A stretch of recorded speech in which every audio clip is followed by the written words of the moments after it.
এই ম্যাথটার ক্ষেত্রে কি বলা আছে, এখানে বললো যে একটা রম আছে, এক্সটার্নাল একটা রম আছে, সেই রমের ভেতরে হচ্ছে 0 থেকে 9 নাম্বার পর্যন্ত আমাদেরকে একটা টেবিলের ভেতরে 0 থেকে 9 পর্যন্ত নাম্বার আছে।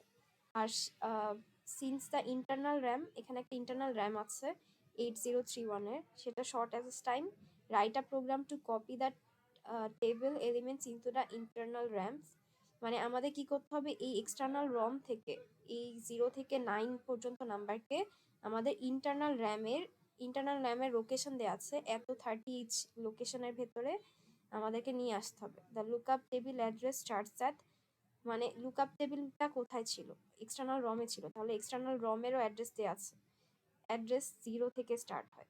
তাহলে আমাদের যেটা বলা আছে যে এক্সটার্নাল রমের অ্যাড্রেস দেওয়া আছে আর সেটার ভেতরে একটা টেবিল আছে, যে টেবিলে 0 থেকে 9 পর্যন্ত নাম্বার আছে, এবং একটা ইন্টারনাল র্যাম আছে, যেই র্যামের ভেতরে আমাদেরকে এই এক্সটার্নাল রমের ভ্যালুটা ইন্টারনাল র্যামে আনতে হবে, এবং সেই র্যামেরও হচ্ছে একটা লোকেশন দেওয়া আছে।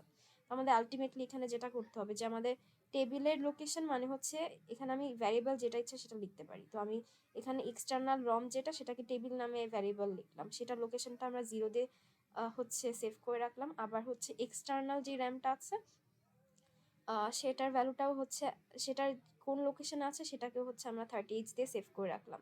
আর এখানে আমাদের টোটাল টেবিলে হচ্ছে কতগুলো নাম্বার আছে, 0 থেকে 9 পর্যন্ত 10টা, তো আমাদের অবশ্যই লুপ ঘোরাতে হবে, তাই হচ্ছে 10 পর্যন্ত নিয়ে রাখলাম। তো মানে কাউন্টারটাকে 10 দিয়ে সেট করলাম। এগুলো হচ্ছে আমাদের ভ্যারিয়েবলগুলো ইনিশিয়ালাইজেশন। এখন আমাদের কি করতে হবে, আমাদের যেখানে ডেটাটা আছে, যেটা হচ্ছে 0h আছে, তো 0h লোকেশনটা আমরা টেবিলে রাখছি। তো আমরা এর আগে মানে সবসময় দেখেছি যে এখানে যেটা করতে হবে যে আমাদের যেই ভ্যালুটা যেই লোকেশনের আমরা রাখছি, মানে যেই লোকেশন থেকে আমরা ভ্যালুটাকে নিব, সেই লোকেশনটা আমাদের ডিপিটিআর এর ভেতর রাখতে হবে। তো আমরা ডিপিটিআর এর ভেতরে টেবিলটাকে রাখলাম। তারপর কি করতে হবে, আমাদের কাউন্টারটা সেট করতে হবে R5 দিয়ে। আগের ভিডিওতে R2 দিয়ে করেছিলাম, এখন হচ্ছে R5 দিয়ে করব। মানে কাউন্টের ভ্যালুটা হচ্ছে R5 দিয়ে আমি সেট, মানে R5 এর ভেতরে আমরা কাউন্টের ভ্যালুটা রেখে দিলাম, মানে 10 বার লুপটা ঘোরাবো।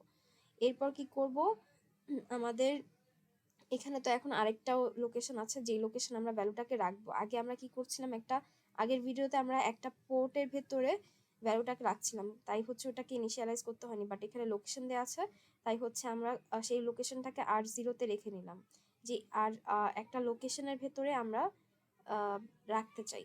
এরপর কি করতে হবে, আমাদের ডিপিটিআর @DPTR করতে হবে। @DPTR মানে কি, আমাদের ভ্যালুটাকে, মানে এখানে আমাদের যেই এতক্ষণ এর আগের ম্যাথেও প্রোগ্রামেও আমরা দেখেছিলাম যে ডিপিটিআর এর ভ্যালুটাকে অ্যাসেস করতে হলে আমরা 10টা ভ্যালু অ্যাসেস করব। তো একটা একটা করে ভ্যালুকে অ্যাসেস করতে হলে @DPTR করে তারপর সেটাকে এতে রাখতে হয়। এরপর আমরা যেই লোকেশনের, আমরা তো R0-তে লোকেশন রাখছি, কিন্তু আমরা লোকেশনের ভ্যালুটাকে রাখবো, তাই হচ্ছে @R0 দিয়ে তারপর হচ্ছে এটাকে রাখলাম। এরপর হচ্ছে ডিপিটিআরকে ইনক্রিমেন্ট করব, আবার R0-কেও ইনক্রিমেন্ট করব, কারণ এতক্ষণ পর্যন্ত লোকেশন একটা ছিল, এখন দুটা লোকেশনকে ইনক্রিমেন্ট করতে হবে। একটা হচ্ছে যেই লোকেশন থেকে আমি যেই লোকেশনে রাখছি, মানে এই জিনিসটা ভালো মতো প্রপারলি বোঝার জন্য আমি যেটা করতে পারি যে ডিপিটিআর হচ্ছে আমার একটা লোকেশন, আর হচ্ছে R0 হচ্ছে আমার আরেকটা লোকেশন।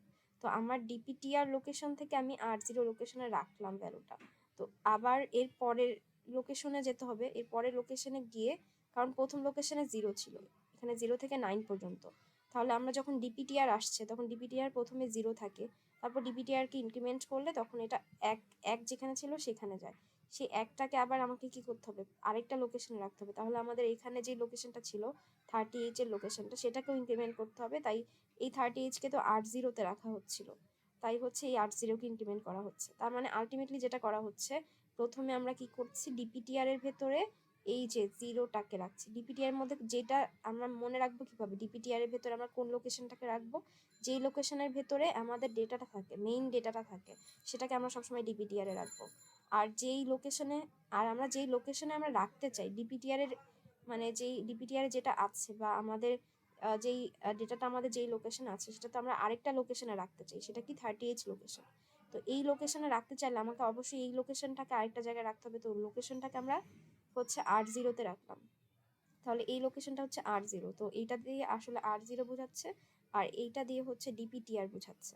আর আমাদের প্রত্যেকবার কি করতে হবে, ভ্যালুগুলো নিয়ে তারপর DPTR কে ইনক্রিমেন্ট করতে হবে, R0 কে ইনক্রিমেন্ট করতে হবে। কেন? 0 থেকে 1 এ যাওয়ার জন্য।